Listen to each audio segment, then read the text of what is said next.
A friend shared this article with me. Dear Penny, I refuse to sign my boyfriend's $5,000 a month mortgage. Am I wrong? Off the title alone, absolutely not. What the heck? Why do you even have to ask this question? Okay, we already established that no, she's not wrong, and this should be an ex boyfriend. Yeah, there's two key words in this. One is boyfriend, two is a $5,000 mortgage for a house that she will not own. If not, you don't sign for a $5,000 mortgage for anybody, really, quite honestly. But at the very least, you don't sign it for just some guy who's just your boyfriend. I'm sorry. I know that there's extended relationships, which I'm not sure if I believe wholeheartedly in. But no, let's keep this going. Welcome, Team Mama. Welcome, Mistress Newbie. Let's keep it going, everybody. If you can hear me okay, please put a one in the chat so I know I'm live. Here we go. But let's see what the article says. So this is not the couple. It's just a random stock picture. I just want to put that out there. But she says, Dear Penny, my boyfriend's mother passed away in 2022. In 2000, she refinanced her deceased mother's brownstone. She had her name and her two adult sons' names on the deed. At some point, the house went into pre-foreclosure. She refinanced again, but this time she had to remove her sons' names from the deed. In 2022, his mom was in and out of the hospital. At one point, she was released from the hospital and doing well. I created a list of financial questions my boyfriend needed to ask his mother while she was in recovery. Let me pause this. What's very interesting is that it's almost like the man forced the woman into the leadership role. She is handling all the finances, as you can see, as far as trying to deal with this financial struggle. There's nothing wrong with that because she's probably, maybe well versed in this.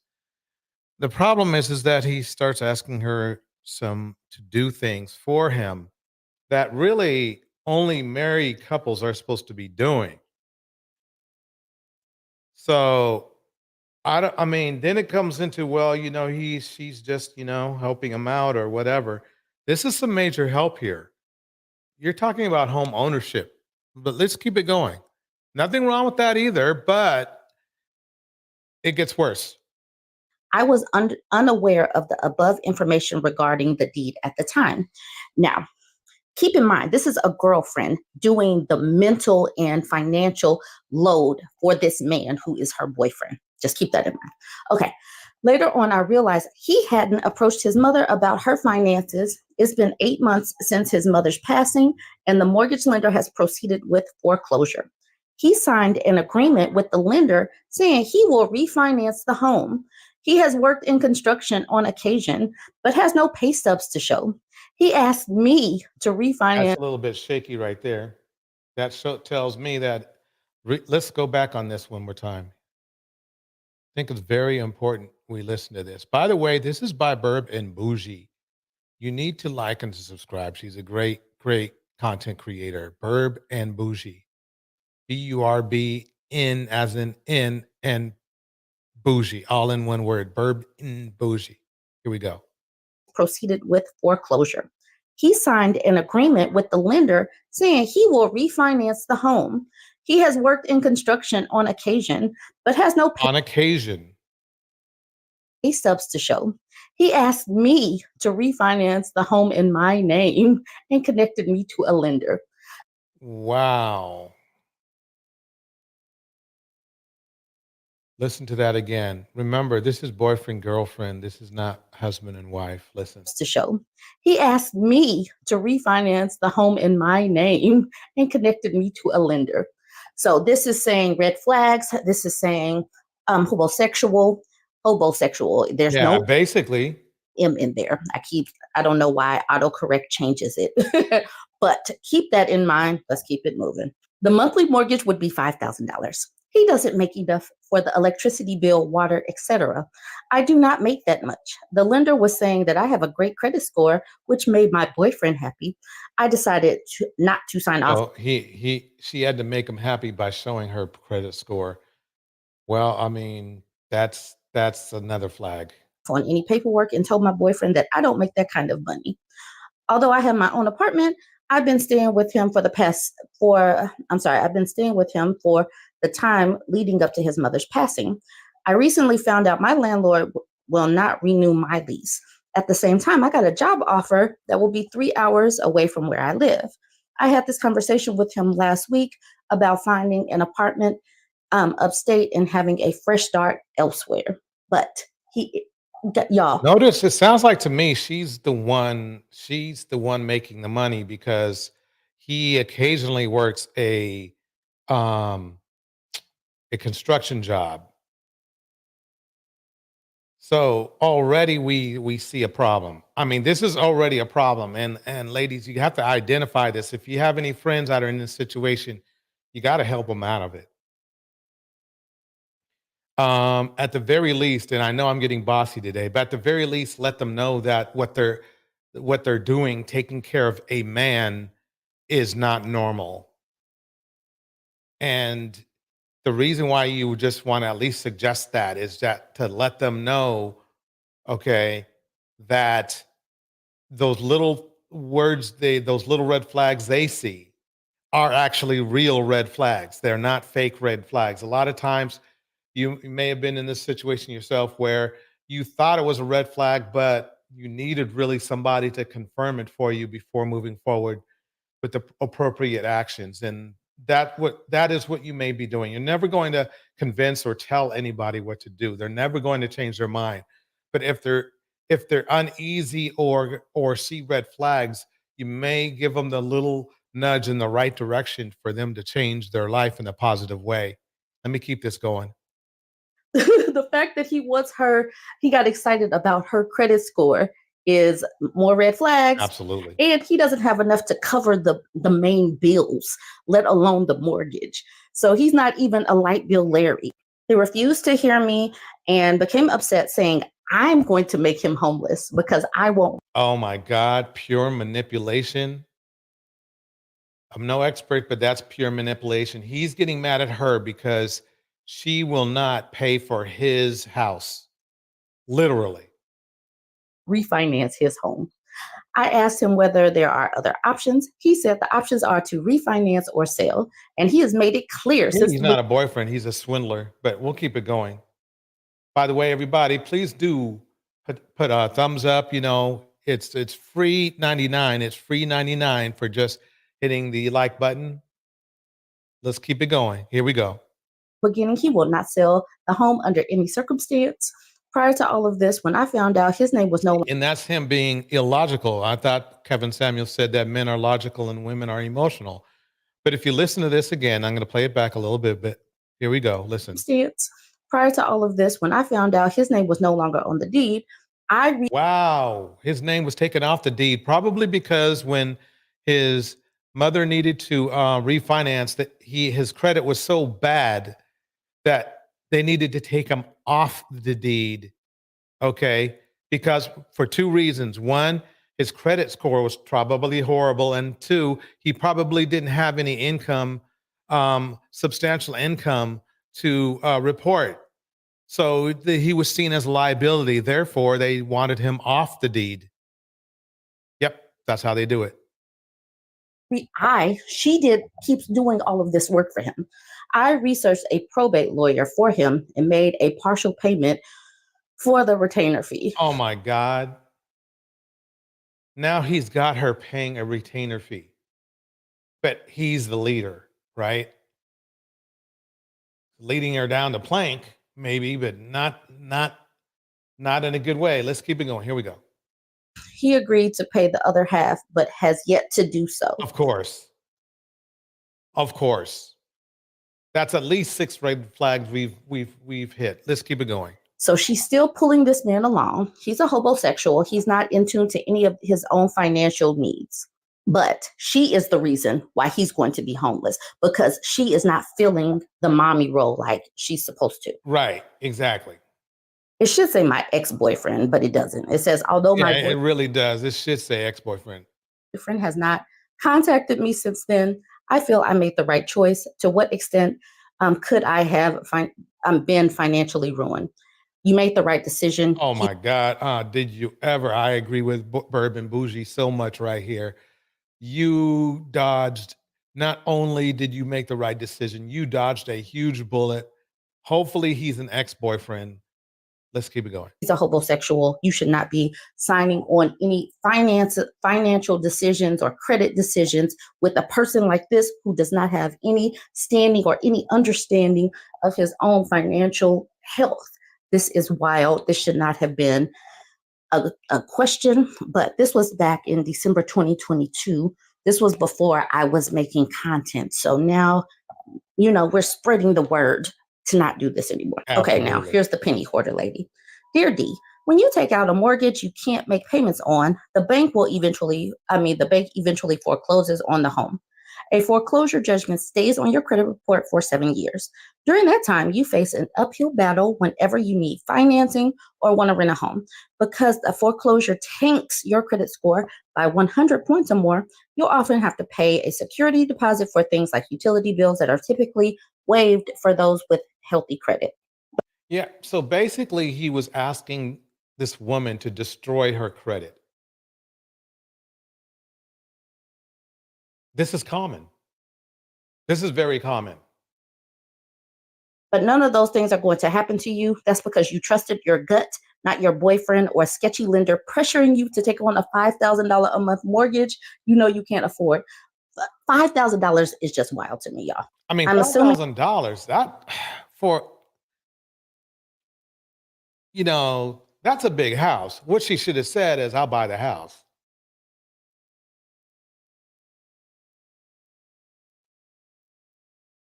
Basically, she was buying the house for him.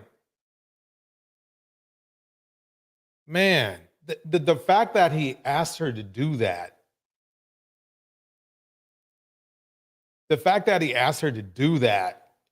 is enough is a big enough red flag to say you need to get out of that situation, that relationship. Welcome, Rich. Welcome, Team Mama, Mistress Newbie in the house. Rich says she was literally doing too much. Yeah, she was just going to the lawyer and doing that other stuff. That's way too much. It sounded like this guy didn't want to do anything. That's the thing. It would have been different if he was working, 5 days a week to try to, make up some of that money or something. But and improve his own credit score. He didn't try to do any of that. He just didn't care. Mr. Snoopy says this, yikes, my mortgage is not even $1,000. Yeah, $5,000. That better be and I doubt it is, a huge not a huge mansion. A mansion would be more probably, but that should be a very large, very high value house, but I don't think it is. Let's keep it going. Your boyfriend has been staying in the brownstone since the time of his mother's death. Ignore his whining about how your decision will leave him homeless. He needs to take responsibility for building his credit and work history. It's unfortunate he'll have to move, but that's not your problem, especially now that it sounds like this relationship is over. Had you refinanced a mortgage in your name that you couldn't afford, you both ultimately wind up without a place to live. You'd simply be putting off the inevitable. Basically, it's funny. Remember when the guys were, the fellas were over there in the manosphere were talking about, look, she's getting evicted, or, something like that, or she got foreclosed on. A lot of the reasons women were getting evicted or foreclosed on is because they had some dude that was in their life that wasn't helping them out, because and they were both living in the same house. Those stories didn't get out there. They didn't sneak those in. A good example of somebody who did that was Angry Man. He did something like that. Let me keep it going. Allegedly. And I want to pause right here. Last year, it was a big thing where people were talking about Black women in our evictions and blah, blah, blah. A lot of the times it's because of people like this who don't have a grasp on their credit. She read my mind. I didn't see this far into the video. So she's telling you in more eloquent way exactly what I'll say. Signing off on these men. And we have got to stop doing this. We have got to put our financial health ahead of these people. And we have got to stop doing this wildness. These thoughts shouldn't even be in your mind. Do not take on somebody else's finances. This is absolutely wild. Just stop doing this. That way, our eviction rates, can become healthier, decrease. Our credit scores can get healthier. Our bodies can get healthier. Our stress levels can decrease. Our skin can get healthier. Our all of that. All right. Since you have a new job offer, this sounds like the perfect time for a fresh start. If you have the credit and the income to get approved for a $5,000 monthly mortgage, you couldn't have a problem renting a new place upstate on your own. Right. Putting your name on But any my thing is this: is that if you can, she might be short to cash, but if she could, I would implore her to buy. Buying a house is usually, believe it or not, month to month, it's cheaper than renting a house. Think about it like this. Some rentals, they want first and last and a deposit of the same. That could be nearly $7,000. Buying a house, that sometimes if you're especially if your credit score is real, your credit score is exemplary, it might be around the same price for the down payment. So why would you want to rent when you can buy? I think we have to have I have to definitely, I keep rescheduling get your money on, but I definitely have to reschedule and put in get your money on so we can talk about financial responsibility. Not responsible, financial enhancement and responsibility, because hey, a lot of you are already responsible, but maybe just a little touch on telling you how to be even more effective with your money. Let me keep going here. Here we go. Any financial document can have lasting consequences. If you're ever faced with signing a mortgage or any other financing contract with a partner, make sure you're doing so because you want to build a life together, not because you're being pressured. Y'all, I know that you guys see me getting a little rowdy about this, and it's because that so many of us need so much hand holding for validation for what should be common sense. And we're going to keep talking about this type of stuff until it is second nature. Financial health goes along with physical, mental, emotional, all of that, because things like this will have you stressed out. It will, impact your mental capacity. It could impact your physical health if you're stressed out. And your financial health can impact you. So doing something like this can impact you and for like a decade or two.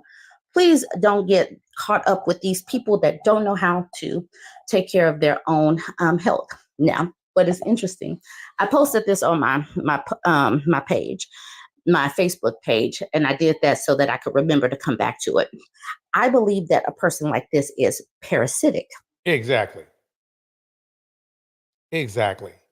I'm going to save a little bit because I'm going to save the rest. If you really want to hear the rest of what Bourbon Bougie is talking about, make sure you go over to her channel and check her out. We're going to keep this rolling. This is Black men leading, who lead. Uh, I'm sorry, Black men who lead and the women who love them.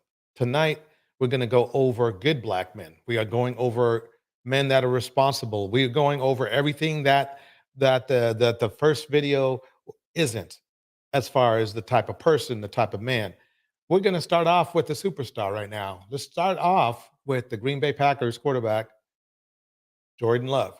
Here we go. All of it. I mean, it's obviously loud. That was a big game, and all was strong, I think.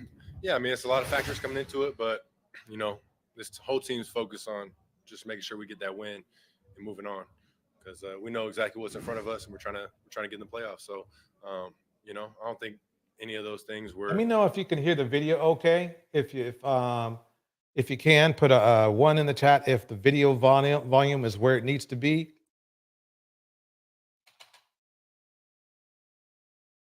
Let's see. Ellen says this. What is your opinion on a $7,900 a month apartment?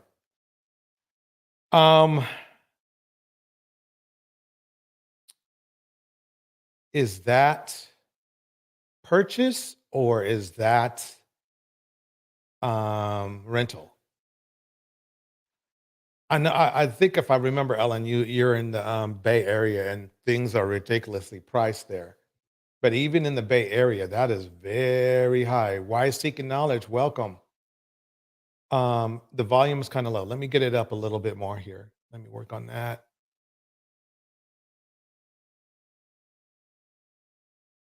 Okay, that should get it up a little bit. Oh my God, yeah. So, um,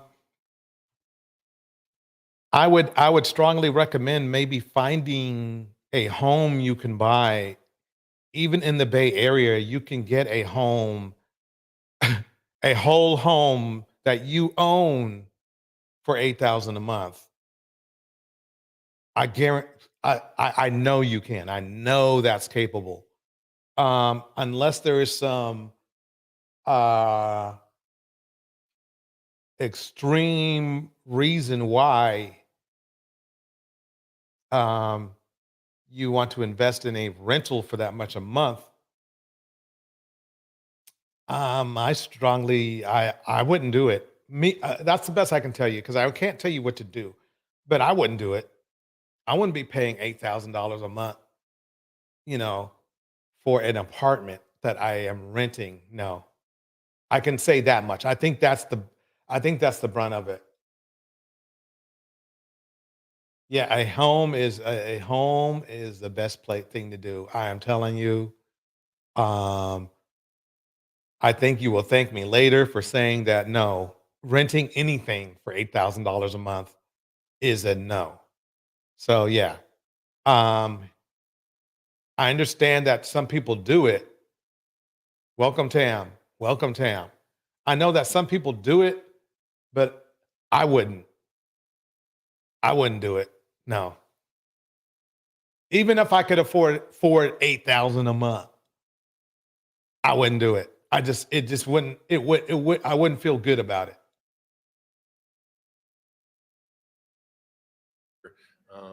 Too much for us, and we showed that tonight.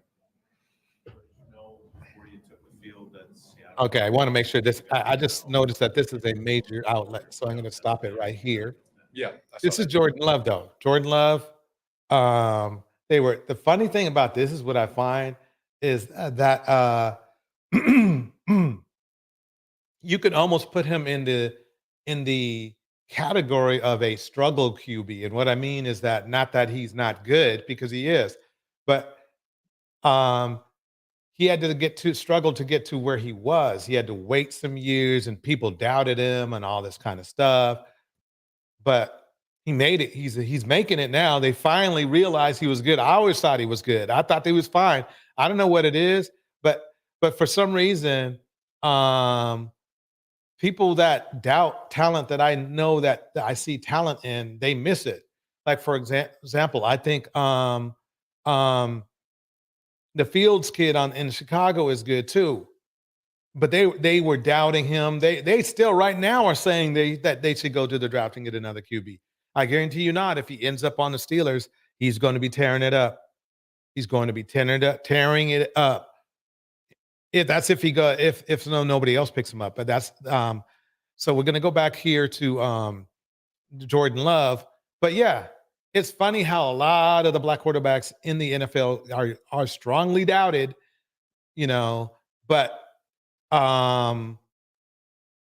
with the exception of one, which is the quarterback for uh, the Houston team. They always thought from the beginning he was throwing rockets. So they love him though. So they love him there. But let's go to Jordan's girlfriend. He has a girlfriend who he loves very much, I believe. And I want to show you a version of an equally yoked, love and basketball couple because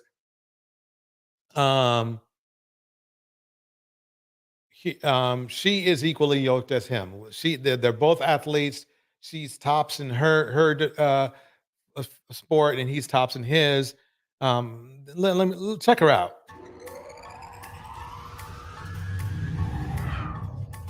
I'm Ronica Stone. I'm a journalism major and I graduate in 2020.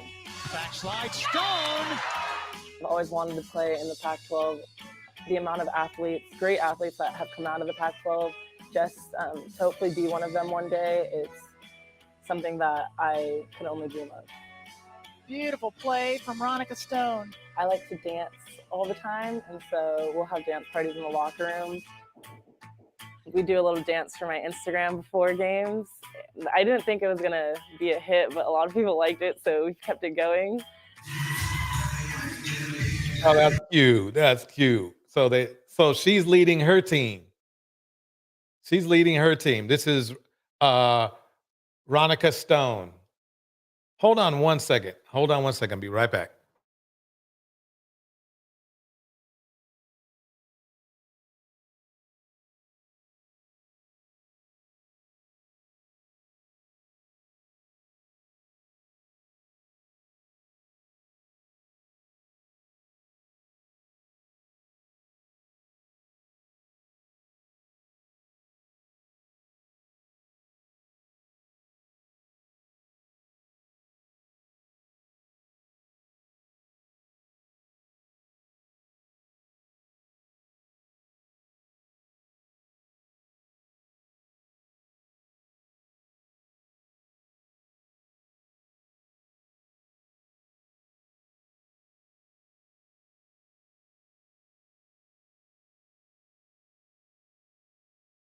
All right, everybody, I'm back. Yeah, let me keep it going. And as long as it doesn't become a distraction on the court while we start, then I think we're gonna continue. I mean, if anyone wants to challenge me, we can have a dance battle, but yeah, no, I'm the best. All right. So she got, you know. So so that's Jordan Love's girlfriend. So you see how intelligent and well, what should I say? How intelligent and well-spoken both of them are. They're definitely a good couple. Let's just put it that way. I thought I had another video of them together, but I can't. Let's see what this one is. Oh, that sugar sweet. You got butter. No. Don't want to play that music. Don't want to play the music. Let's see what this is. Okay, now that's just her working out. Let's keep this rolling. Let me go back. Okay.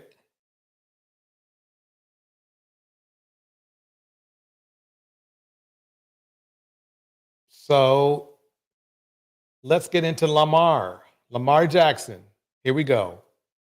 From the football field to his off-field adventures, get ready to explore the unique lifestyle of NFL superstar Lamar Jackson.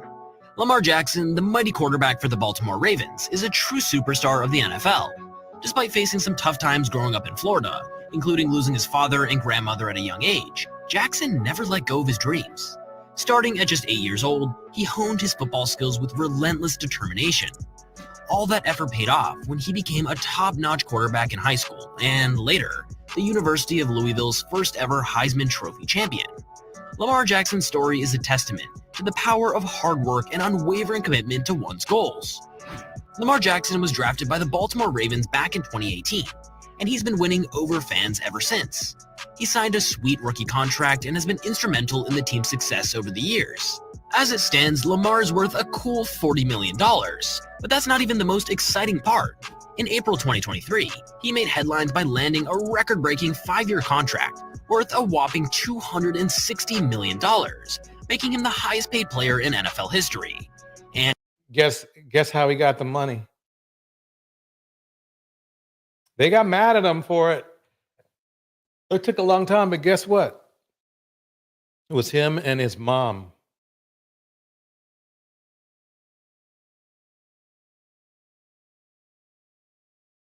It was him and his mom. And get this, he managed to do it all on his own, without any help from an agent. But what really sets Lamar His mom was his agent, actually, but we'll keep it going. apart isn't just his talent on the field. It's also his extravagant lifestyle off the field that's got people talking. Shortly after signing his contract with the Ravens in 2018, Lamar Jackson indulged in a lavish purchase of a mansion worth $1.3 million in Owings Mills, Maryland. Now, I don't know about you, but that's a smart purchase. I mean, we have these guys out here that are trying to buy $25 million houses. That's a smart buy. I mean, that's really, I don't know the value of Owings Mill, Maryland, but that's a smart buy. I mean, if it is indeed a mansion almost anywhere is worth $1 million. So smart. As a rookie, he had mentioned that the 8-bedroom property was his first ever acquisition after joining the NFL. The brick mansion features spacious 9-foot-high ceilings, a stunning spiral staircase, polished hardwood floors, large windows overlooking the lush green garden, and a modern lobby. In addition to these features, the interior is decorated with luxurious amenities such as a gym, recreation area, private pool, bar, 2 fireplaces, a 3-car garage, an office, and even a spa. It's evident that Lamar spared no expense in creating a comfortable home that meets all of his needs, making it the perfect residence for the talented athlete. If you're enjoying this content, yeah, $1.3 million is I'm telling you, normal people buy a $1.3 million. I have a friend who owns a $1.7 million house. So it's not for him. I'm glad that he didn't overdo it. Let's put it that way. It's just for him. It's probably a really nice area and really nice spot. Way to go. Didn't rent, make sure to subscribe to our channel. Like this video, leave a comment, hit the bell notification so you never miss a video. Let's continue. When it comes to cars, Lamar Jackson has made sure to invest in some sweet rides with his NFL money, but details on his collection are scarce. However, it has been confirmed that Lamar owns a slick Mercedes-Benz SL 500 Grand Edition, which reportedly costs up to $125,000. Although there's speculation that Jackson added his style to the car with multiple customizations and that is so cool. So added all that stuff to it. Let me go to let's go to his girlfriend. Let's go to Lamar's girlfriend real quick. Here we go.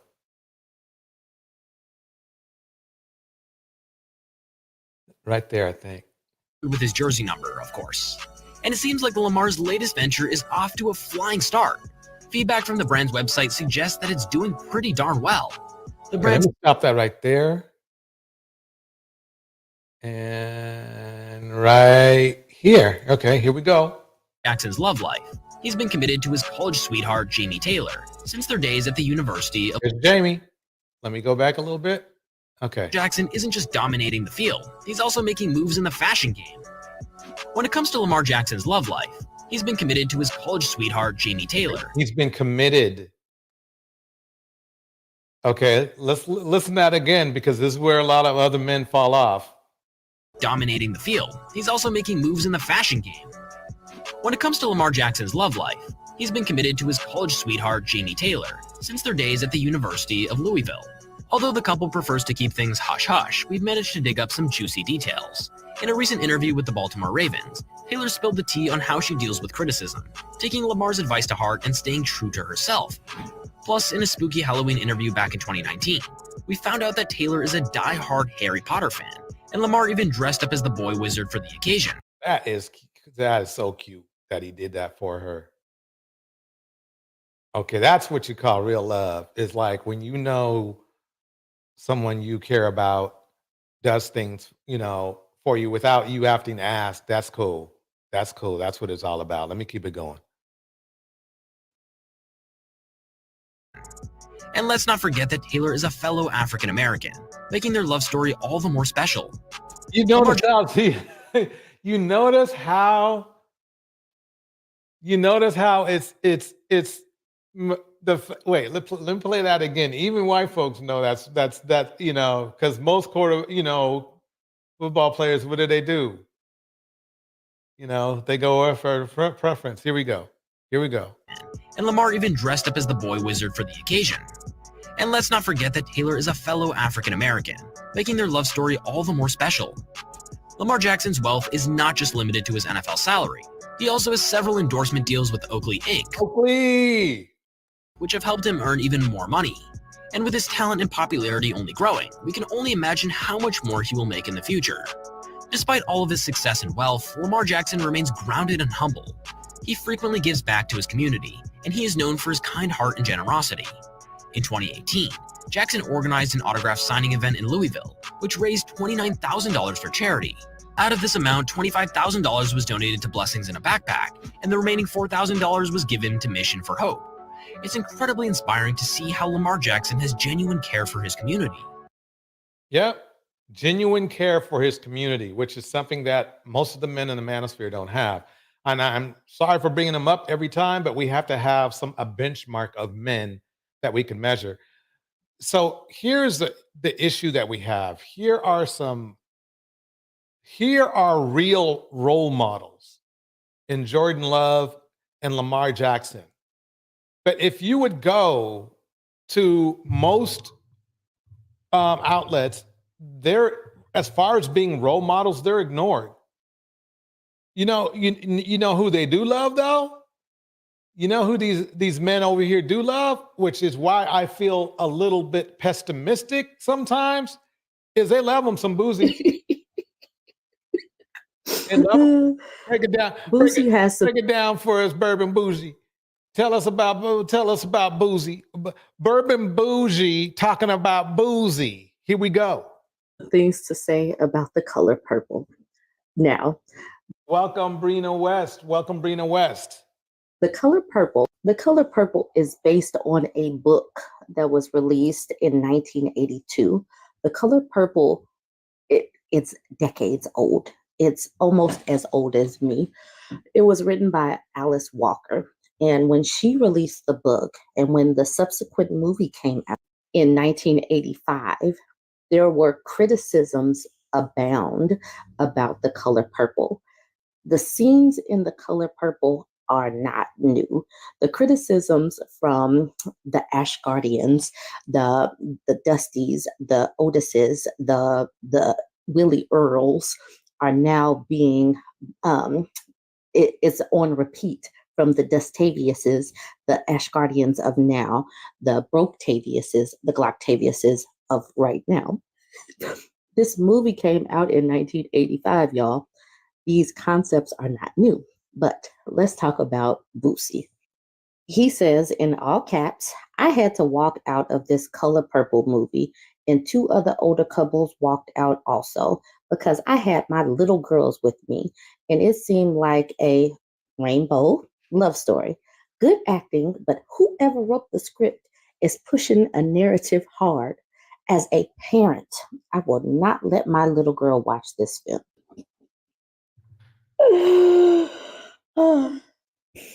Man, oh man, let's keep it going. This is the reason for that common stereotype that if you want to hide anything, hide it in a book. Because this movie has been part of the Black experience for 4 decades. Like the gall at there being a lesbian couple. But he's outraged about that. But he is not outraged about the other things in this movie. The other themes in this movie do not speak. Nor is he outraged about the stuff he raps about. See, he doesn't mind men exploiting women. He doesn't mind that, but he has a problem with the lesbian couple. That's quite amazing. And he has droves of young men that want to follow in his footsteps. Particularly well of some of the experiences of Black women. And that is what got the critique going 4 decades ago. We do need to talk about some of these comments because some of these comments highlight his hypocrisy. Mr. Worldwide said, but the beating, raping, and selling of Black women and children was tolerable. Now, I know that back when Alice Walker wrote this book, it was like shocking that a Black woman would put this stuff out here because, speaking of these types of things and the experiences of Black women was, taboo back then. And this happened.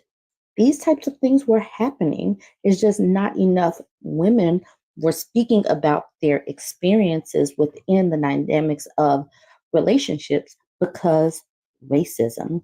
Now we got to the point where intersectional racism and the intersectional experiences of Black women are coming to the forefront, where yes, we can experience both sexism and racism simply by being born Black and a woman. It happens. And so these types of things were happening, but it's so normalized that people don't even think to be appalled by that. Right. It's just kind of normalized. Okay, then this person says, so he ain't never seen the original movie because I know he ain't read the book. I mean, I only asked. Welcome, Queen Award. Welcome, Rich Rich. Welcome, Mr. Snoopy. Welcome, Ellen Ripley, Brina West. We're going to keep this going. Who else is up in here? Tam is here. Why Seeking Knowledge is here. I'm going to drop the link soon because I think I want to start getting some feedback on some of this. Asked because he was fine with his daughter seeing molestation, pedophilia, and domestic abuse. Like, what is wrong with these people? Okay, this person says, I know this ain't the same man who bragged about hiring women to perform sexual acts on his underage sons and cousins at his son's birthday party. That is because women in these types of people's minds are supposed to be here for the pleasure and gratification of these people. That's what women are supposed to be here for. They're not supposed to be here to form human relationships with people that they deem inappropriate, like other women, or based in a relationship where the woman has full control of her own humanity. This person says, but is it one of your daughters? Never mind. Yes, one of his daughters is a lesbian. So, like, the fact that he has such a visceral reaction is probably just simply projection. And the fact that he has no reaction to the treatment of women and children in this movie is because he is, He is the purveyor of that. He does that stuff. That's normal to his eyes. That's normal. The discourse of what the color purple represented has been going on since Alice Walker's book, and the movie came out in the 80s. Okay, so a quote from Alice Walker: I belong to a people, heart and soul, who do not trust mirrors, not those in any case in which ourselves appear. What does that mean? Reflecting us back to us will get some backlash because it's not always pretty. Now, we could talk all day about systemic racism, racism of Karens, police involved shootings, all of that. But soon as we start talking about things that are going on within the household, within the community, and it doesn't highlight a certain demographic that well, oh, you better hush your mouth. Okay, so the critics who criticize the color purple believe. Let me pause it right there because I think we got the point. So instead of young Black men following, role models, I mean, I'm sure some do, don't get me wrong, but not enough, obviously, if Boosie right now is probably more seen in the manosphere as a leader than Lamar Jackson. Yes, my jaw is dropped. Yeah. That's just because the way they feel that Boosie can lead them into the promised land of manipulating women, and Lamar Jackson, well, he just loves one woman, and that's not what they're about. That's basically what's going down. Let me go ahead and play this clip right here. Here we go. Sticks out there for the hopeless romantic. Okay, let me stop that right there for a minute. Here we go. A new study compares college. Let me pause that and give you some volume. 1 second. Okay, here we go. educated black women to white female counterparts. That research shows black women are 53% less likely to marry another educated black man with a degree. Joining me now to talk about this here on The Factor Uncensored, KG Smooth, Simone Redwine, and Dr. Christine Well, Belliard. I already got a little bit confused here because I thought it was the man that marries the woman, not the woman marrying the man. Let me go. 3% less likely. Now I'm going to start over. Rough statistics out there for the hopeless romantics. A new study compares college-educated black women to white female counterparts. That research shows black women are 53% less likely to marry another educated black man with a degree. Joining me now to talk about this here. Wow. So what is actually exposed here is that though every other culture, they mention white women, but really it's every other culture of women. They're 53% more or slightly less than that, able to find an equally yoked, educated man than black women. And you can't blame that on black women because what that shows you is that black women are holding up their end of the bargain when it comes to education. Being educated, the more educated you are, more than likely the more money you're going to make. It's that simple. It's that simple. Here we go. The Factor Uncensored, KG Smooth, Simone Redwine, and Dr. Christine Belliard. Glad to have you here on The Factor Uncensored. So why is this such a lopsided statistic, Doctor? Oh, good question. So what we know is everything that we talk about, systemic racism, criminal justice issues, all of this really comes up in our families and even in our dating statistics. So starting from And even when you say families, black families. black families, Mhm. even from the time a black male is born with infant mortality, they have a less likely rate of even surviving to live all the way up until they die. So that really is inequity between the races when it comes to even just survival. So now when you have the most educated group, which are now black women, who are looking for partners, and a lot of black women, we're the highest group, along with Asian men, to want to marry within our ethnicity, our race, that are looking for eligible partners. And it's Yep. Okay, let's keep it going. difficult because usually people meet in college. That's almost the Right. narrative we were fed. Go to college, find you a good man. And that narrative now, it really is being questioned. So there's a lot for us to unpack when it comes to dating, marriage for black women who are educated. And Simone, you're an attorney. Yes. Was that always, or was that a thought for you, looking for educational equality with your Absolutely. significant other? Yes, I wanted an intellectual equal. And actually, my mother had warned me about these statistics back when I was in high school. What was that So- conversation like? My mother said, don't do like me. She said she focused on what was the girl guy ratio, but didn't know that that meant white girl to white guy ratio. So she said, make sure you ask about black males to black females. I did. And the only school that I found out of all of them that had a ratio in our favor was Notre Dame University. There are 50 black men to every black woman on that campus Wow. because of Wow. sports. It's a small campus, but they have so many African American men due to their Did they sports. take into account those black men dating white women? No, yeah, no. But I hope of the 50. Nope, they don't. Good question. It's At the fun. 50, I was like, we're gonna figure Don't this fake out. the funk, you know, that's real. Very true. Very true. So KG, your thoughts on this study and the struggle that black women face? I think the question needs to be asked, is she looking for that at that moment? I mean, I think when you're in college, like, have fun. Like, do you want to be tied down in a relationship while you're studying? I mean, it's going to take away, some of your time, your energy, and all of that. So I think. Wait a minute. Let me play that again. I think the question needs to be asked, is she looking for that at that moment? I mean, I think when you're in college, like, have fun. Like, do you want to be tied down in a relationship while you're studying? I mean, it's going to take away. Wow, that's really interesting. It's interesting to hear this coming from a dude. Okay.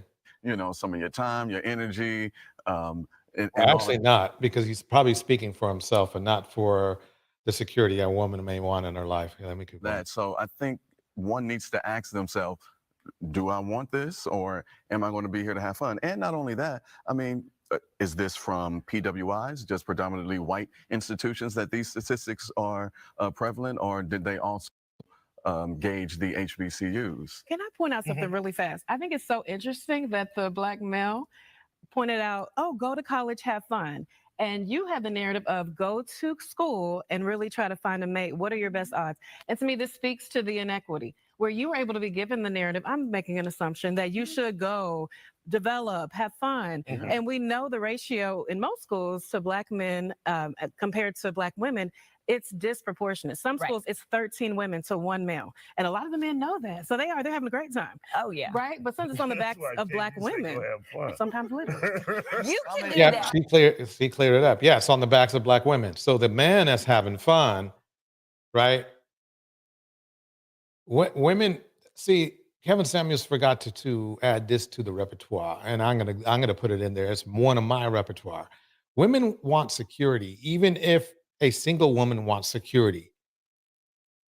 And what I mean is a secure life. That's why Black women, opt for education and getting educated, because they know that basically you don't want to be in a situation where you're depending on anyone. You don't want to depend on anyone. And that's a smart move, because as you can see, this guy right here saying, oh yeah, you should go out there and have fun. The problem is a lot of these men don't stop having fun, as we know.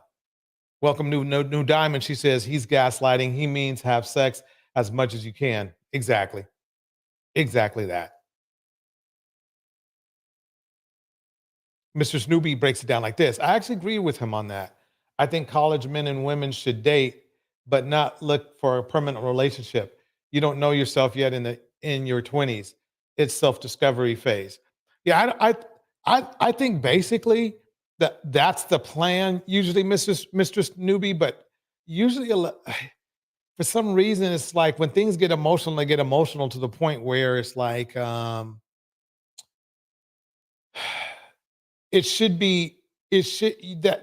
this would work in a way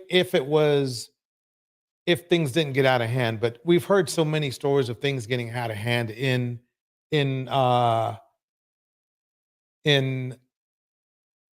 college. I don't know. That's a hard call right there, because I've just seen things where people want to have fun, but they get in a relationship. They think they're in a relationship and they're taken advantage of, or unfortunately there's a thing of STDs jumping around too. So you got to be careful of that. I think I'm really, quite honestly, yeah. I mean, here, let me keep it going. I don't think anybody should get married until 30. I if you agree. ask me. I mean, because you're in your 20s, you're still learning who you are. So, trying to jump into a serious relationship. So that doesn't make sense. That doesn't line up right, because but I thought it was 30 where you were hitting the wall. I mean, that's what they tell you, right? So if you're supposed to wait until you're 30 to get married, oh, he's talking for the men. As you're trying to obtain a degree, I mean, if you're great at balancing, then hey, have at it. And Dr. Belliar, is it your responsibility, though, to look as a Black female for another Black male? I love that you point this out. One thing that I'll say, it's important for us to really expand our horizons. For some Black Boom. Yep. You heard her. Let me play it over again. I love that you point this out. One thing that I'll say. Let me go back. You got to hear the context. To look as a Black female for another Black male. I mean, if you're great at balancing, then hey, have at it. And Dr. Belliar, is it your responsibility, though, to look as a Black female for another Black male? I love that you point this out. One thing that I'll say, it's important for us to really expand our horizons for some Black women who are open to dating outside their race. Because one thing I'll say, if you open up the pool, you do have a higher likelihood statistically. And I want to point out with stats. I've been saying it all the time, all day, every day. if we understand that 53% of Black women are less likely to get married, that means there are some Black women who are getting married. So we have to also counter this negative that, oh my gosh, because I know I even fell into that. Getting a PhD, there are huge statistics. If you are a Black woman getting a PhD or any graduate degree, you have less than a 15% chance of getting married. So if I would have fed into that narrative, it's easy to really function from fear. So my biggest thing to counter racism and all of these isms is to always try to counter the narrative. Don't function from fear, but allow yourself to really connect with who you are, what do you really want, and how can you open up yourself to the possibility of your dreams? Because Black Okay, women, this is how I want to describe why, as she put it, as expand your horizons as Black women. If you want to shop for groceries, do you want to shop at a 7-Eleven or do you want to shop at a Safeways or a Kroger's or a Smith's? Why do you want to do that? Some of them, they have the same, that not the same bread. Actually, they don't, but they have the same, they have things you can buy for your fridge, right? Both places, right? Well, the difference is that you have more options, you have more selections, it's basically, the thing is you have a lot more options. Let's just put it that way. At the larger, grocery stores than you do a 7-Eleven. And I'm sorry, right now, the Black male dating pool is 7-Eleven. But if you compare that with a Kroger's, you just have more options and same quality. It's just, just more options. It's that simple. So it's not really a narrative. It's like, look, even Black men know that Black women, if they chose to date out, would have more options, because Black men, they believe they have more options when they date out as well, which is why they do it at twice the clip as Black women do. It's not that Black women are not, as Black men try to say, nobody's checking for you. It's Black women chose not to date out.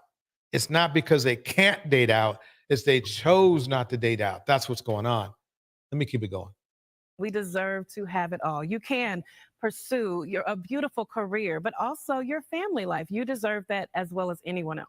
Now, Simone, we know you're engaged to a Black guy. You came here on the Factor Uncensored, and you guys are both reality stars. You announced it. But did you ever at one point say, look, I can't find the Black guy I'm looking for. Let me go with who's breathing and who's got a pulse. Absolutely. The standards I'm looking for.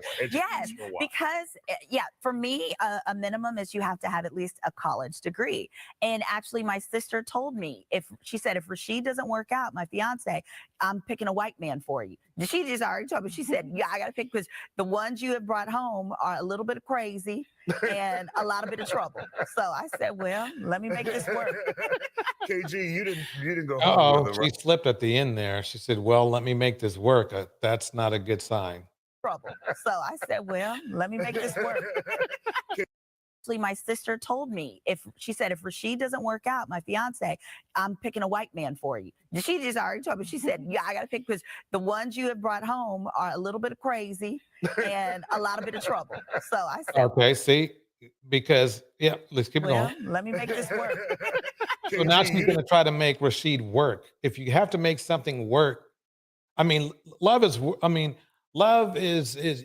anyway. There's things that you have to learn. Relationships are work, but yes, I hope that's how she meant it. Not in he's not compatible, he's terrible, but I'm going to make it work anyway because I'm desperate or whatever. Here we go. You didn't go home with her, right?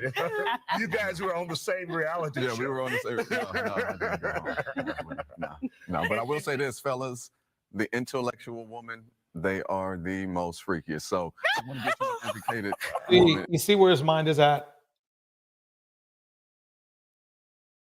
Have fun.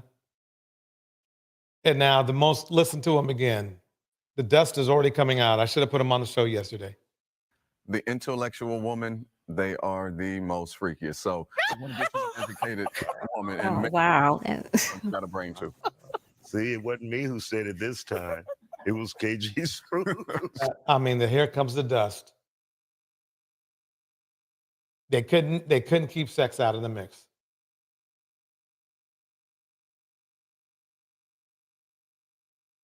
Couldn't do it. Welcome, Ellen. How you doing tonight? Hi, DJ. I'm doing okay. That's good. I just wanted to say this. You know, they keep saying that Black women are not, we should be focused on marriage while we're in college, but I don't think that that's the case. Black women are focused on their studies, and you can see where this guy's mind is at. But a lot of Black women, they mostly go to HBCUs. So if the guy is not in the same headspace as wanting to get married, like she is, and wanting to start a career, then how is she going to accomplish that? Because most men are the ones who propose to women. Right. That's what I wanted to know. Yeah. Well, basically, the thing is that what I see is that if there's a narrative, the narrative is to make it look like. See, the problem that these Black male outlets have is they always want to. They're losing chess games because they say, oh yeah, whether you ladies better choose a bus driver or you better choose the light bill guy because there's not that many of us. And then if a woman says, well, fine, I'll just find me a man of another race, and it's like they lose there. You see what I'm saying? That narrative loses. Then they want to come up with, oh well, in college, you're outnumbered. Well, okay, fine. If Black women are outnumbered in college, and fine, we just go ahead and find somebody else. So I mean, the thing is this really the solution, quite honestly, for the Black community is for Black women not to just focus on Black men. Yeah, because oh, I'm sorry. Because I got a bit of a cold. I'm sorry about that. No but the, most guys that are in college, when like guys from other cultures, like Indian guys, white guys, Asian guys, when they're young, they're focused on a family. I noticed that Black guys, American Black guys, they want to wait until they're in their 40s to get married, maybe late 30s and 40s to get married. Like, and these guys, they keep saying I hear the manosphere saying that, oh well, white women, they focus on trying to get a man and they focus on college. That's not true. They're with a guy who thinks like-minded and who wants to start a family. Like they both, Black men aren't thinking like that. They're just thinking to run through women.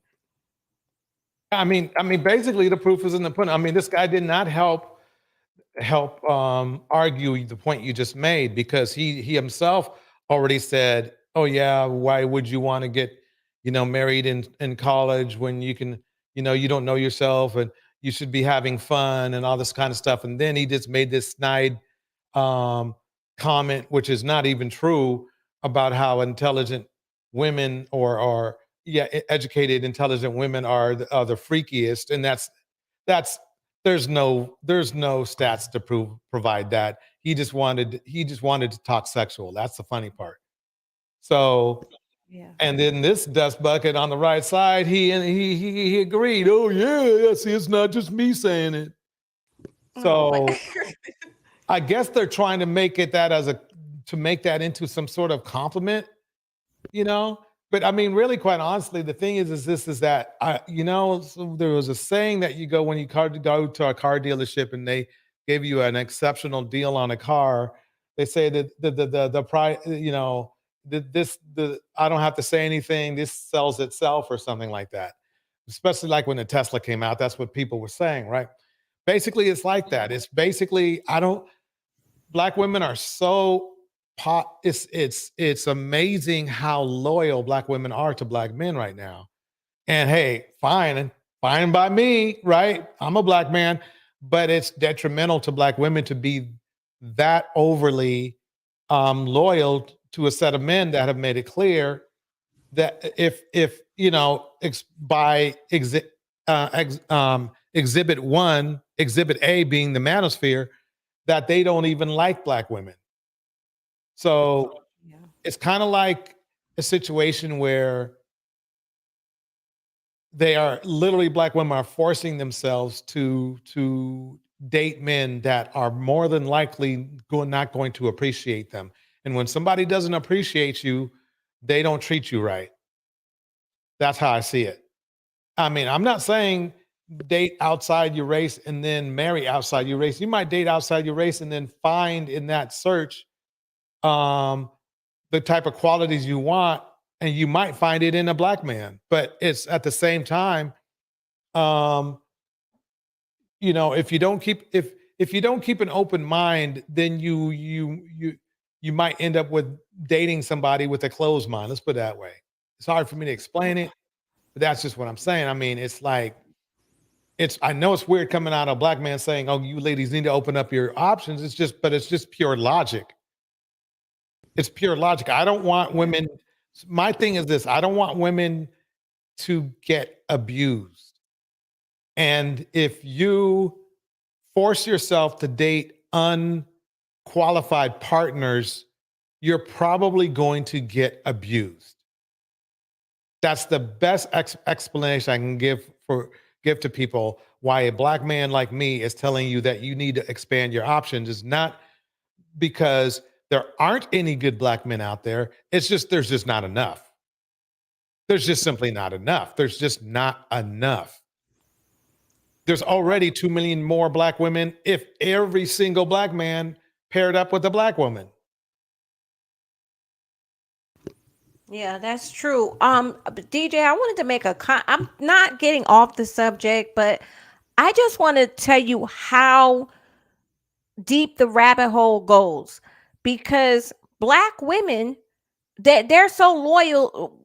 When the English and well, basically it was the English and the Dutch came over to Africa, they didn't want, the English and Dutch, they did not want female slaves. The Spanish and the Portuguese did, because they wanted to interbreed with, you know, their cargo. But the English and Dutch, they refused to, they was against having female slaves.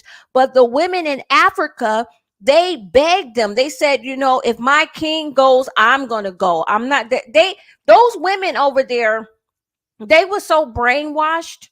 They were even fighting wars to keep slavery going, but that's a different story, as you can see in the movie. But those women begged. They said, I cannot, just let me go with my husband or king or whatever. And they begged these guys, and they said, okay, well, it'll just be a 2-for-1 deal. So, you know, that's terrible, because they knew that their children would be enslaved. But it's like black women are in a deep hypnotic state.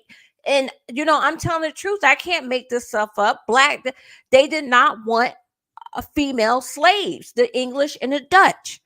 But the black women just insist they couldn't separate themselves from black men. Got it. Let me read this message from Phoenix Soul. She says, I say, stop being afraid to be alone. Exactly. That's extremely important, Phoenix Soul, what you just said there. Learn what love means. Give it to yourself. And if you come out still wanting a man, she didn't finish her comment, but we'll let her finish the comment. But basically, what it means is that self-esteem comes first. Let's put it that way. Self-esteem is your number one thing. If your self-esteem is not there, man or woman, then you need to fix that first before moving forward. You know, because the key is this: if let's say the key in the dating pool is this: if the pool is low, okay, let's say you want to find the right person. Unfortunately, if there's no right person around you, then why date a wrong person? And I believe a lot of people do that, whether it's men or women. Why would you date the wrong person? Now, it's funny because the manosphere, I bring them up again, okay? They have the words, you should have chose better and whatever. They don't understand that they are the ones that they are the bad selections themselves that women made. So it's funny that we're hearing from the bad selections that Black women should choose better, which I agree, because no, it shouldn't be these men. I mean, why would you choose a bad Black man over a good, let's say, non-Black man? Why would you do that? A good non-Black man who's going to treat you good, treat you right, and versus just a Black man, but just because he's Black, you're gonna take all that abuse. Why? Why would you do that? If it was reverse, if the stats were reverse, I would say the same thing. So the bottom line is not about it's just logic. You just want more options because you're not going to find it. Let me complain this for a minute. Here we go.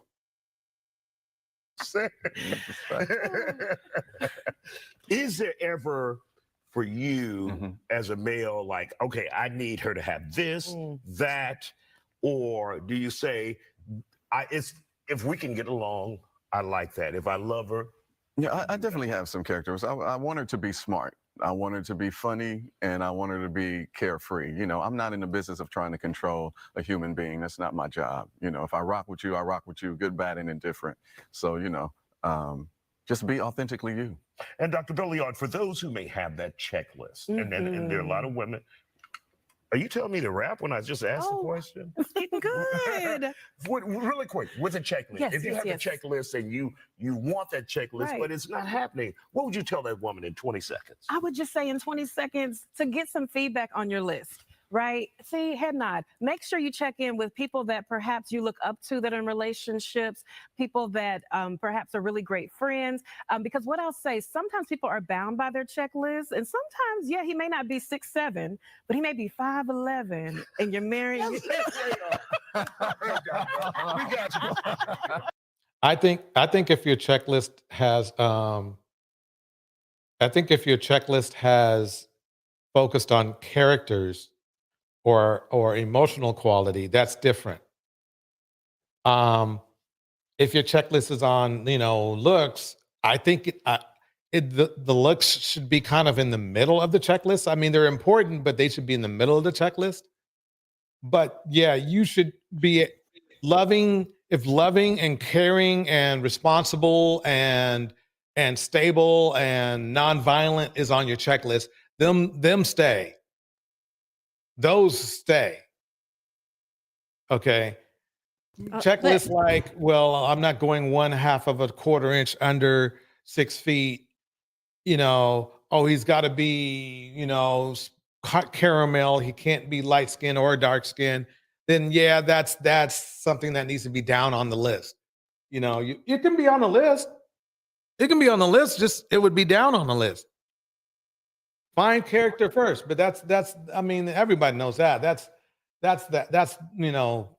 goes without saying. Phoenix Soul breaks it down like this: if your checklist focuses on looks, you need to check yourself first. Bars. I just wanted to say something. These guys since when did it just doesn't sound right. These guys just don't want any responsibility to begin with. They don't want to get married or, have a responsibility. Since when did men start having checklists for women? Because usually men are just like have some type of attraction or connection to a woman. He's feeling her.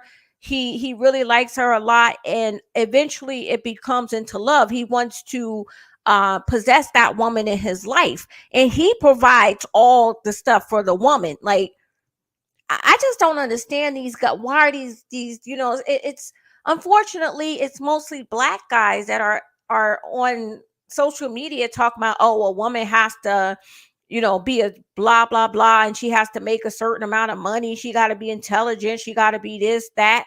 That doesn't. I mean, you're supposed to be the one that's Right. providing and taking care of her. I don't understand that. Exactly. I mean, yeah. I mean, it's funny because now there's that now there's a new narrative of men are the prize, but we don't. For the most part, most of these men don't have any prizes to give. They're not nice men, They're inconsiderate, and by evidence by the football player who disrespected his own wife. They don't respect you. Where's the prize? What part of that is a prize? A prize is supposed to be something that is supposed to be an advantage to a woman, not a disadvantage. And that's why that conversation that the guy said, well, I'm the prize and everything. You're not supposed to be.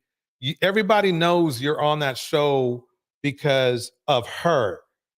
Because if he was so good that he could have been on the show on his own, he would have been on the show on his own long before, because he's been there for 3 years, right?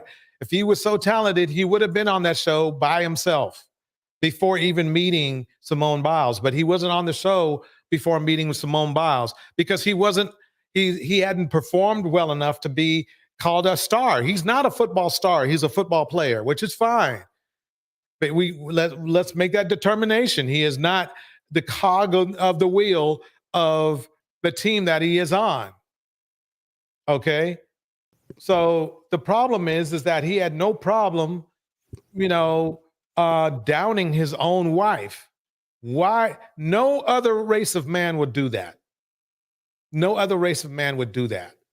And I'm mad about that more because it makes me and other black men look bad. Like, damn, I mean, you can't even this guy, that's what you call black male bashing. Is because black male bashing to me is when one black male makes a whole race of black men look bad.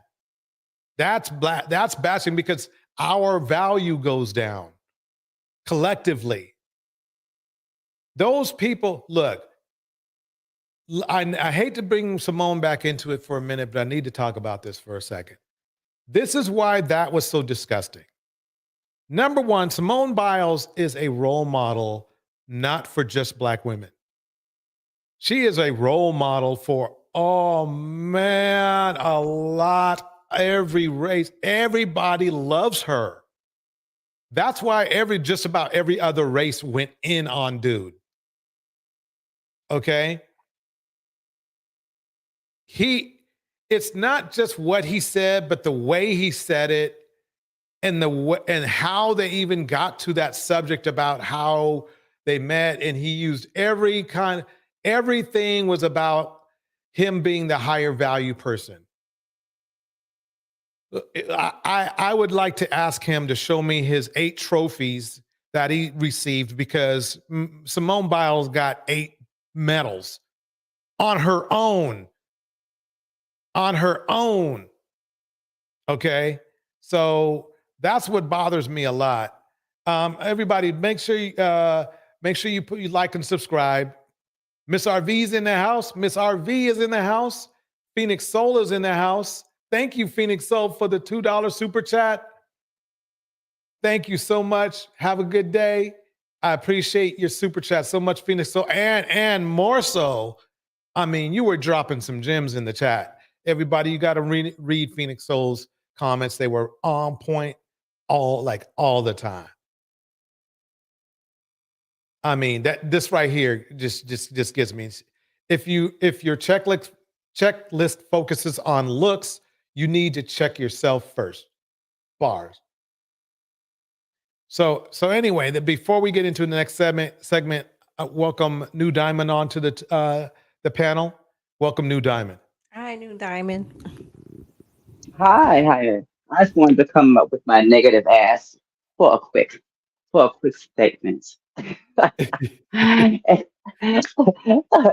say that to tap onto the thing about, and I'm gonna tell about something personal, a story which is actually recent, like yesterday. There's a black man that we've been he, oh God, I can't even describe this dude. But you know, he's one of those people that I want to give an example.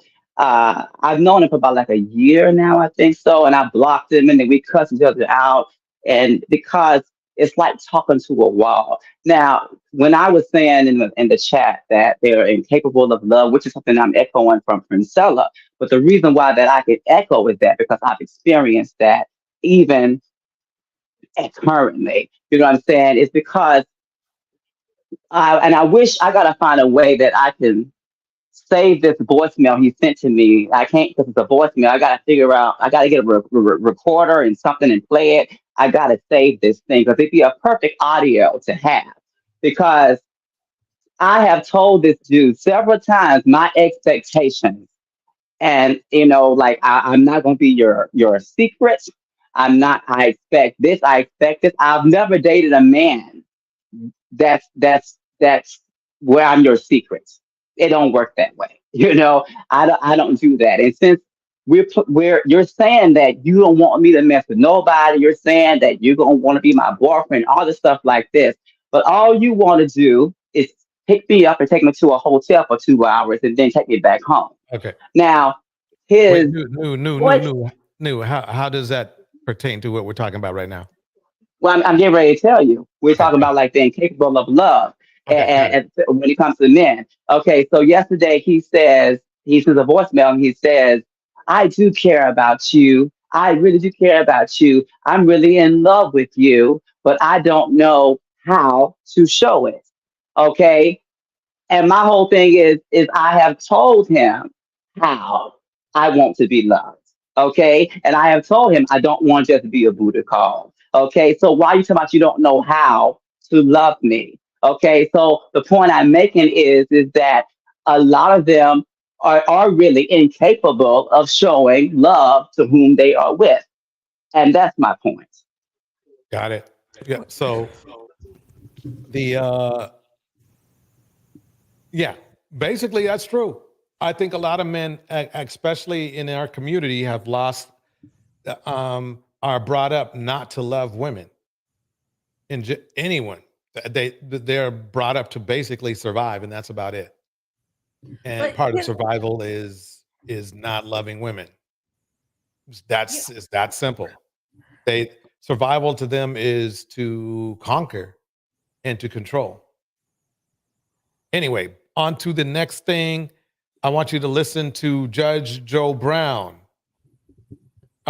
He says some very, very, very, very interesting things. So let me get back into it right about Now here. he looks terrible. Yeah, well, you know, he's an old cat, so you know. Here we go.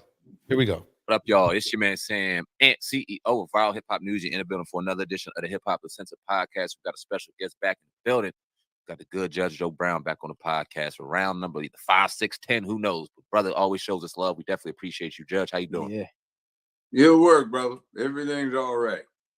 Yes, sir. Definitely appreciate you coming on, man, during a time where definitely your perspective is needed and appreciated. So let's start off with the mayor race. You had the mayor race back in October. Paul Young ended up winning the mayor of Memphis. Is talk about Little punk. He has no connection with the neighborhood. He's in his mid-30s. He couldn't walk out in the neighborhood without his ass getting kicked. So it is what it is. He's in the back pockets of the current mayor who employed him for 6 years, then got him a job Yeah, we're gonna move forward. That's let's keep going. to distribute Joe Blow, you know, G.I. Joe and all that other stuff. But, you know, be careful what you ask for. You just might. What kind of rating are we? RX or what here? You do your thing, Judge. Uncensored. Be careful what the fuck you ask for. You just might get. So talk about, obviously there's some corruption going on. How long has it Joe been going on? Brown is a nutcase. Joe Brown is a nutcase. He's from my city. Black men love that clown. Yep, and he is still that. Going on. Yeah, Memphis is probably the most corrupt large city in the United States. Heard that. the gangsters out in the streets. They say, hey, we're tired of the killing, but what can we do? There's no power structure, police, city hall, anything in here. Everything's just do what you can, steal what you can. And if the people at the top are doing it, people at the bottom will do it too. So the youngsters are going out killing folk, and we just became the murder capital of the United States, where our total homicide rate so far this year is about equal to the combined homicide totals for LA and New York. Wow. So it's bad. It's a lot of killing going on because there's hopelessness out there. And now we have a leftist district attorney who needed to replace the corrupt idiot on the right, a woman who was held to be probably the America's most corrupt district attorney. And he fired a lot of the staff, and he's off into this defund police bit. So somebody I know, president of a local black HBCU, a black university, got held up at gunpoint, armed robbery, and his car hijacked a Porsche. And they caught the juvenile in the vehicle. They have a brief chase that they have on record. They got him, they caught him, booked him, and then were directed to let him go without having to post bond. So Wow. Wow. There are allegations, but that's not how it works in real life. So, you know, that's what you get. The criminal court judges are complaining that the DA's office fired so many people that knew how to little bit try a case. Okay, let me see if I can get to a more logical spot here. More of that other bullshit going down. I'm turned around, man. I'm back on track. So when you would overcome that adversity, you kick ass one way or the other. If you aren't physically able to do it, you smarten up to do it, or you Okay, here we go, right here. See if this is. more dick than anybody else and got more butt fucked than anybody except. Oh, this is the creepy part right here. Here we go. So serving as a judge, I heard that you took the recidivism rate from 80% to 18. Yeah, I did. Obviously, the man for the Yeah. job or something like that for that city. So Earlier talk about today, that. I met up with some people for lunch. About 5 or 6 folk walked by. Judge, I want to thank you for what you did. What did I do? Man, you showed me how to be a man. Like, that was it, man. Once I figured out, hey, this is what you got to do to be a man. Ain't no more of that other bullshit going down.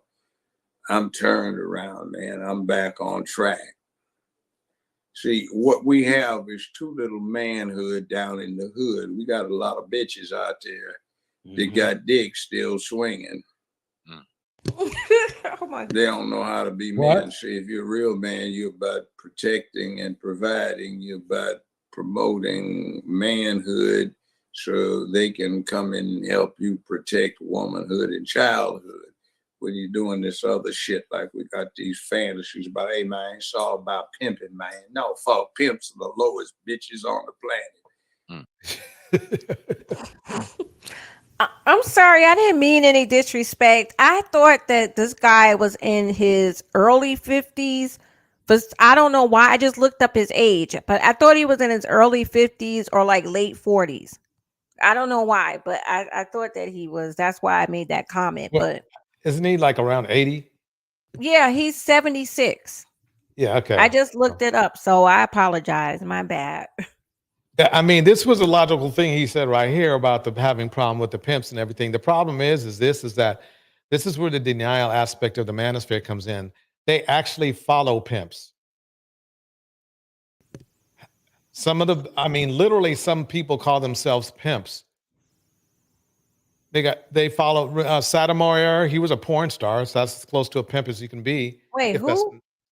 Sotomayor or whatever his name is. Tommy Sotomayor? Yep. He was a porn star. Ew, as ugly as he is. Yep. Oh God, I want to. Yeah, and they love him. Sick. There's some guy there's a guy, what he calls himself. His dad was a pimp.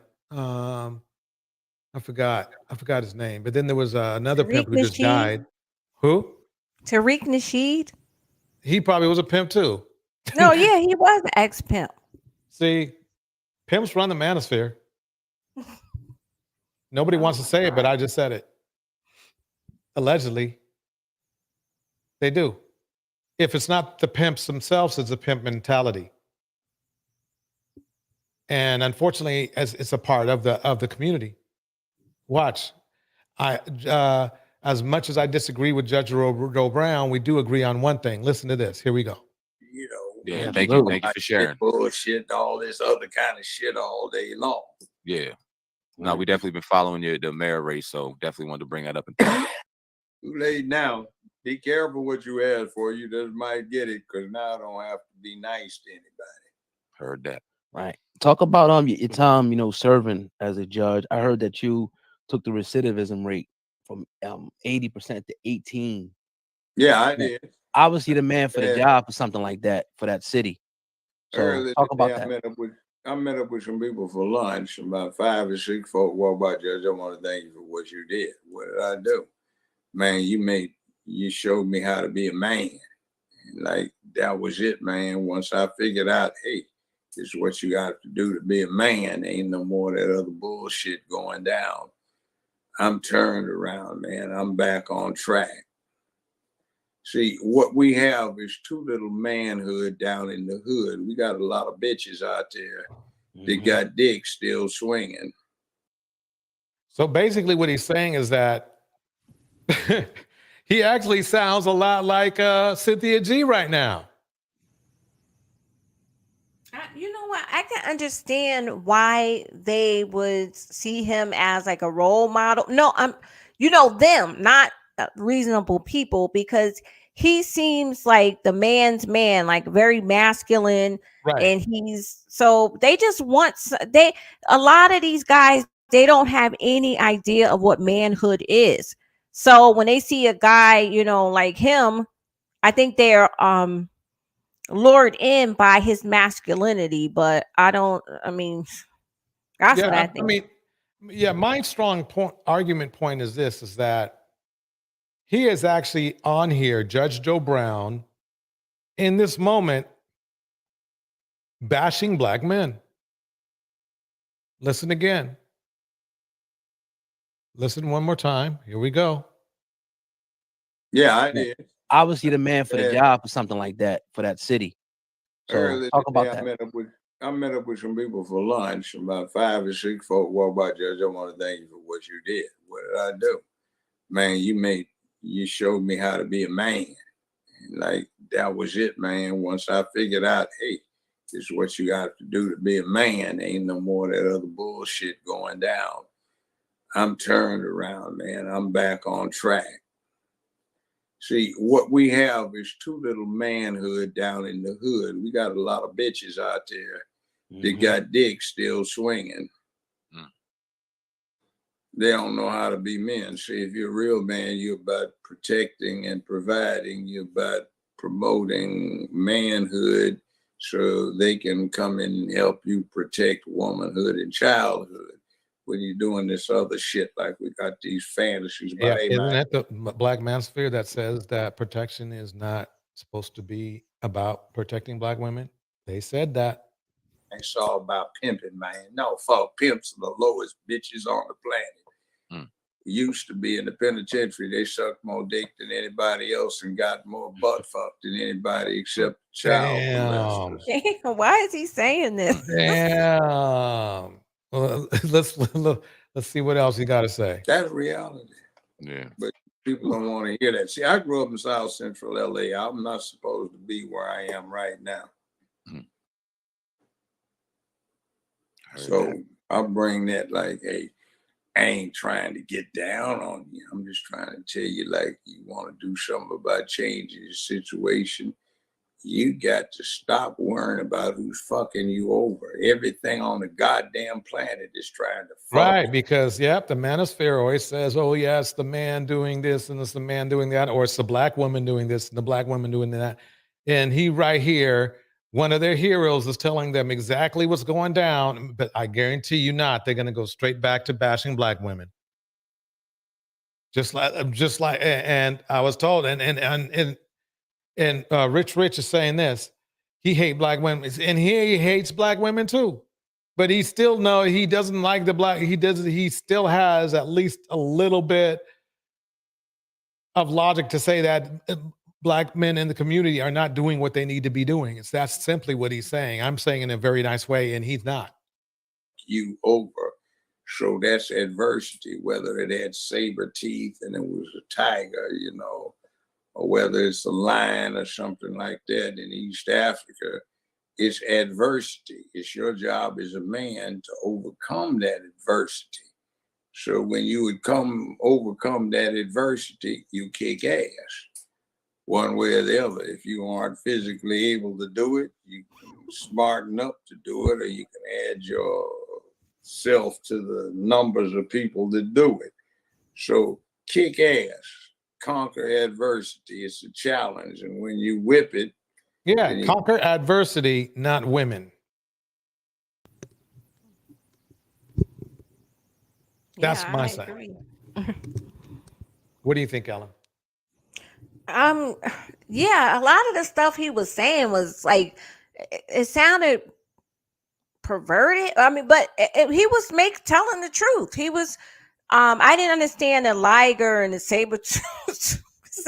the lions and the saber-tooth tigers. I didn't get what he was trying to go there, but yeah, like I said before, that a real man doesn't ask a woman to bring anything to the table but herself. Okay, Right. Don't believe that, ladies. These guys.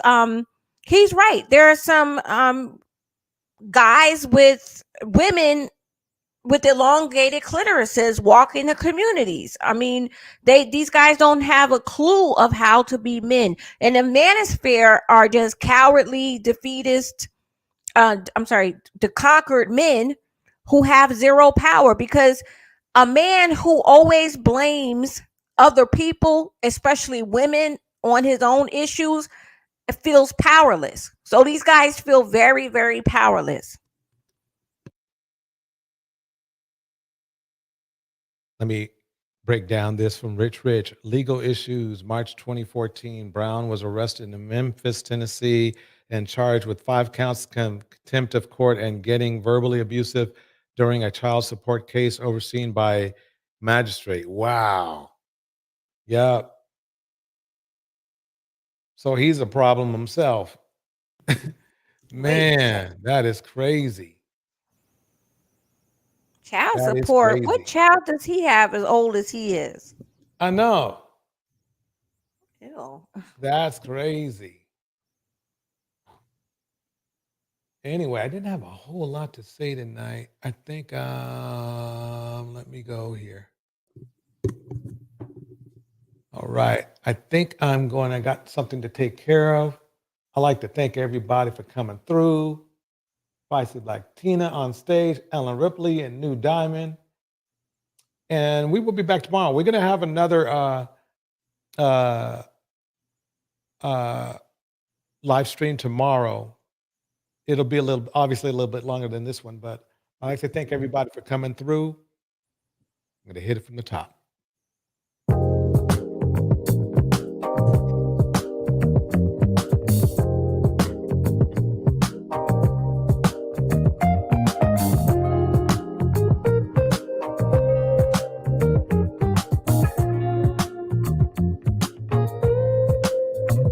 In this moment, yes, I cannot say what's wrong or right. All right. Shout out It's not hard to fool me. to Mr. Snoopy, Reno 'Cause I'm West, addicted to the good life. Spicy Black Tina, Rich, Lead the way. New Diamond, I follow. Phoenix. need to Oh, say again, Phoenix. Oh, thank you for the $2 super chat. where we are heading now, RB. baby. I follow to the edge of it all. To the edge of it Alan all. Ripley. So tell you goodnight. Alan, thank you.